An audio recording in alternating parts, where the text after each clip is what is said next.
If I were your enemy, I'd seek to dim your passion, dull your interest in spiritual things, dampen your belief in God's ability and his personal concern for you and anything that you love, and convince you that the hope you've lost is never coming back and was probably a lie to begin with.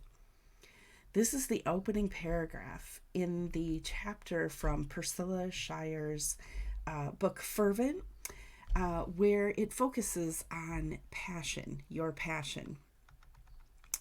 Have you ever felt that way? Maybe you're feeling that way right now. I get it. Believe me, I do.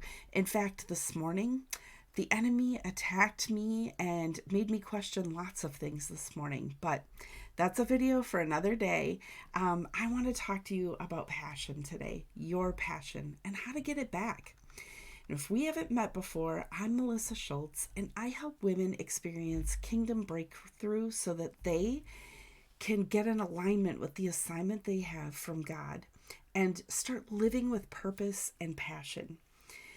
Well, speaking of passion, it truly is the fuel in the engine of purpose.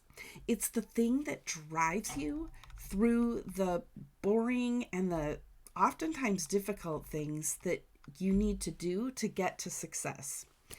Passion is so important. So if I were your enemy, I would do whatever I could to dim that passion and chip away at your hope and your belief in God and what he can do. I'd make you want to quit. I'd weaken your passion until your get up and go has got up and went. Maybe you've prayed and you're feeling really discouraged and disappointed because the same old thing keeps happening again and again. Maybe you kind of low-key blame God. I mean, it's very common. Let me tell you, it is Satan's strategy against you, and it's on purpose. Revelations 12, verse 10, it says Satan is a full-time accuser, doing it day and night. So even when you wake up in the night and you start having these thoughts go through your head, that is Satan. He does not stop. And you know how you know it's the enemy? Because he uses condemnation, which always leads to guilt and discouragement, where God actually uses conviction, which it can sometimes feel painful, but it still somehow encourages us and gives us hope to rebuild on. Your need for God's grace is supposed to be a passion enhancer. That's the opposite of what happens when the enemy is involved. Satan tells you that God is the one lying to you. Well, he is the father of lies. He's lying to you. God does not lie to us. He is the father of all the lies. There is a story in 2 Kings 6 where Elisha is a prophet. And he is standing near one of his proteges, somebody that he's grooming and teaching, a young man. And this young man, he is chopping down trees by the banks of the Jordan River. He was working hard to gather wood that is needed to build a larger meeting place. And all of a sudden, either like on his upswing or downswing, the head of his axe pops off and it plops right in the middle of the Jordan River. I mean, right? And so, as if that wasn't bad enough, this axe, it was borrowed. It was borrowed from a friend. So not only did he lose his edge, right? His axe, but now he's got to go tell his friend that he broke it and lost it, never to be returned. Because of course this thing is heavy, it's sunk to the bottom of the river, and it's likely just gone, right? So he would have to stop his project, and he would have to go tell this friend that there was no getting it back. However, there are some really key, encouraging details in this story, and I want to point them out. One, despite the fact that the lost axe head was just gone, the presence of God was still near because Elijah was a prophet, and God was near whenever there were prophets. So the God saw that the young man was working hard, and Satan, on the other hand, would like to convince you that your lack of patience, your lack of passion, is an indication that God was never there in the first place, or he's gotten disgusted with you and he's left. Don't believe that lie. Please don't believe that lie. Just because you've lost your cutting edge or your want to, it doesn't mean that God isn't nearby. The second thing was that the servant was doing something good when he lost his cutting edge. He was being productive and building a new dwelling. He wasn't sitting around, right? So one of Satan's dirtiest tactics is to sneak in and steal like some resource, something that you're going to use, right smack dab in the middle of it. In fact, when I went to do this video, suddenly my computer wouldn't work right. Go figure, right? You're right in the middle of doing what you're supposed to be doing, and Satan is attacking. So the third thing is that the axe was borrowed, but the presence of the passion, the faith, and the belief that's in our hearts, it's actually a gift from God. It's on loan to our souls from our Father.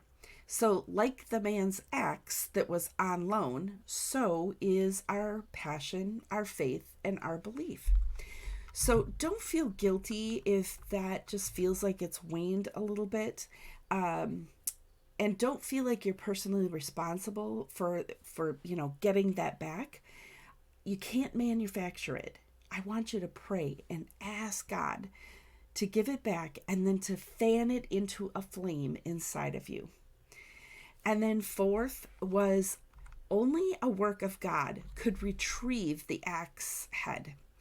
Elisha asks in verse 6 where it fell. And then he got a stick and he threw it into the water on the spot where that axe had miraculously, where it landed, and it miraculously just floated to the surface so that it could be retrieved. How cool is that? Like something that heavy, that's not going to just float to the surface. God can do amazing things. So it was divinely recovered. Even when the young man thought there was no hope, God stepped in and he made it reappear. Only a miracle could have done that. So I need you to pay attention. Nothing, absolutely nothing is too far gone that your God can't resurrect it. Even your cutting edge. So go to him. Get it back. Prayer can be silent and it still can be done with passion. And on some days, it can start out just as simply as an obedient appointment. Don't worry about that. Just show up. Just talk to God. The cutting edge of hope, faith, and passion is a confidence in God. So I want you to start praying fervently for this. And if you're ready to get your passion back, go to Psalm 51:10 and read it out loud. God will help you renew that spirit, it says. There are so many more scriptures, so grab one or two of your own and write them out. Start praying them on paper and then read them aloud. It is so incredibly powerful because we have to stop Satan from stealing our passion. We have important things to do. God has given you an assignment and you have dreams and hopes in your heart that he wants you to fulfill. So it's time. Are you ready?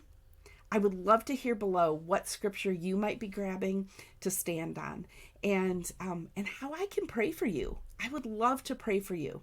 So put something in the comments below and I would be happy to stand in agreement with you. So remember to subscribe and hit the bell for the notifications so that you get the next video in this series. We have other areas of our lives that the enemy attacks, and we want to get you prepared and have a plan for fervent prayer so that he cannot win. It is time to get sassy with Satan.